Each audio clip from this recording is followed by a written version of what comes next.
A bitter and public feud has erupted between Vice President J.D. Vance and Senator Rand Paul, two prominent figures in the Republican Party, following a U.S. military strike on a Venezuelan boat. The incident, which resulted in the deaths of 11 individuals alleged to be members of the Tren de Aragua gang, a designated foreign terrorist organization, has laid bare a deep and consequential ideological divide within the American political landscape. Summary of the issue. The strike was ordered by President Donald Trump as part of a broader war on drugs initiative. The administration claims the boat was a narco-terrorist vessel. Vice President Vance was quick to defend the action on the social media platform X, stating that killing cartel members who poison our fellow citizens is the highest and best use of our military. When pressed on the legality of the strike and the suggestion that it could be a war crime, Vance dismissively replied, "I don't give a shit." His comments were met with swift condemnation from Senator Rand Paul, a longtime advocate for non-interventionism and limited government.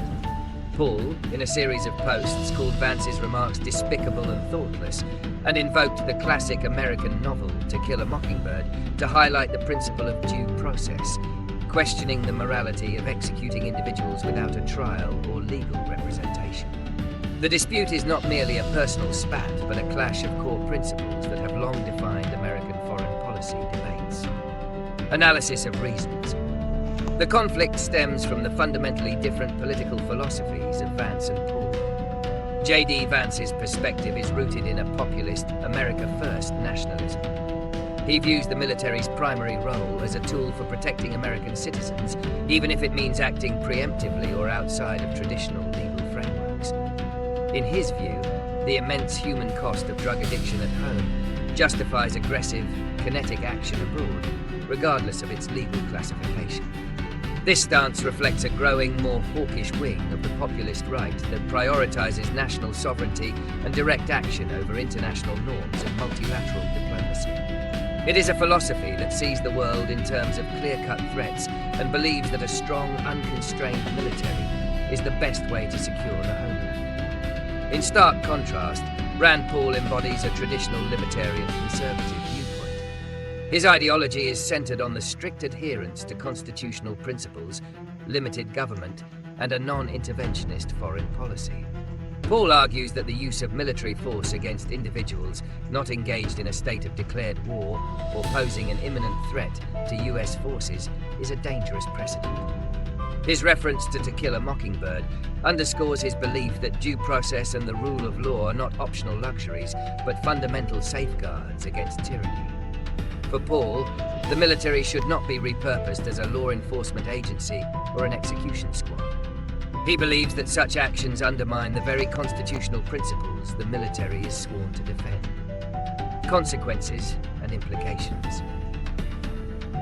The immediate consequence of this feud is the public airing of a significant internal schism within the Republican Party.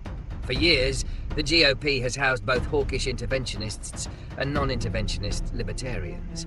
But the rise of the populist wing has brought new dynamics to the forefront.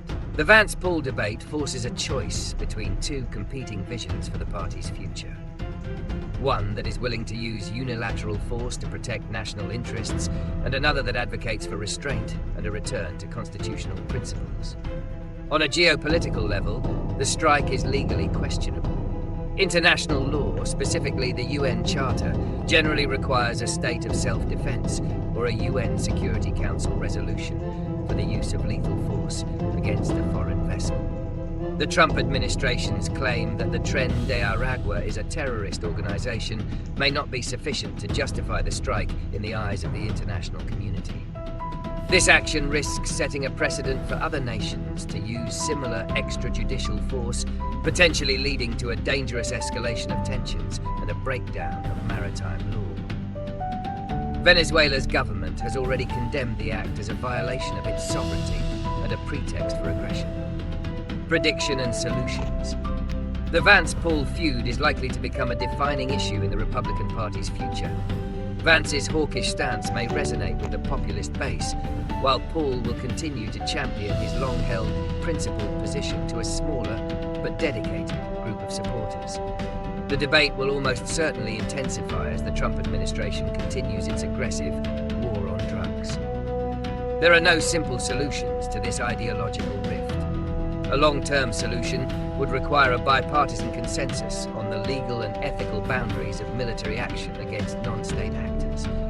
It would necessitate a clear redefinition of when and how the military can be used for purposes other than conventional warfare.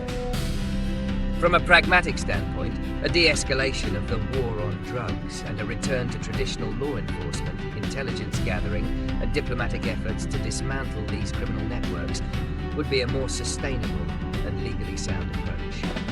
While Vance's supporters may see this as a sign of weakness, Paul and his allies would argue it is a return to strength through principle. Ultimately, the question remains: does America's national security justify abandoning its